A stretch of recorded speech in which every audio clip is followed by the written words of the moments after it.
జై Shri Ram. Welcome back to Molly's batters family. So నా videos regular గా ఫాలో అయ్యే వాళ్ళకైతే బాగా తెలుసుంటది. నేను ఎవ్రీ మంత్ కూడా ఫస్ట్ వీక్ కానీ సెకండ్ వీక్ కానీ నాకు కుదిరితేనప్పుడల్లా ట్యూస్డే ఈవెన్ సాటర్డే వడమాలు అయితే ఖచ్చితంగా డెఫినెట్ గా వేయిస్తాను అనమాట. ఎందుకంటే నాకు అదొక సెంటిమెంట్.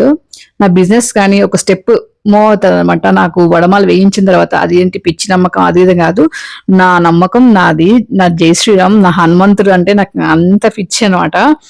నాకు ఈ టెంపుల్ ఏంటంటే కొంచెం వాకబుల్ డిస్టెన్స్ లోనే ఉంటుంది. సో ఇదే టెంపుల్ అని కాదు, ఎక్కడైనా కానీ సరే బిజినెస్ అన్న తర్వాత ఒక ఏదో ఒక నమ్మకం పెట్టుకొని ఉంటారు కదా, పలానా దైవం అనేసి. అట్లా ఆబ్జెక్ట్ లాగా నాకు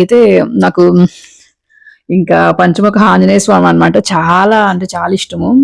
సో ఏ చిన్న విషయం జరిగిన, బర్త్డేస్ అయినా ఇంకొకటి ఏ విషయం ఉన్నా సరే నేను ఈ టెంపుల్ కి వచ్చేసి ప్రేయర్ చేస్తాను. నేను పెద్ద పెద్ద టెంపుల్స్ కి దూరం వెళ్ళేసి అలా ఏం కాదు. సో వడమాలు వేయించిన తర్వాత ఏంటంటే అది మనకి ఇచ్చేస్తారు పంతులు గారు.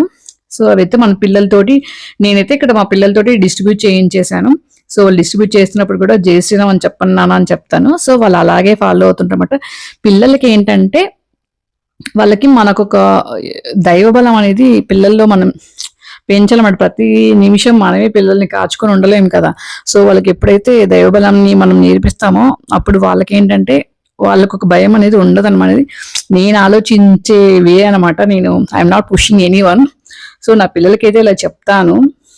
సో జీవితాంతం మనమే ఉండం, కానీ దైవబలం మాత్రం వాళ్ళు ఊపిరినంత వరకు ఉంటుంది. సో పిల్లలకైతే నేను నేర్పించాలని అనుకుంటున్నాను. సో మా పిల్లలకైతే ఆ వేలో నేను ప్రొసీడ్ అయితే ఇప్పటివరకు అయితే చేస్తున్నాను అనమాట. Stay tune for upcoming videos. By by mollies.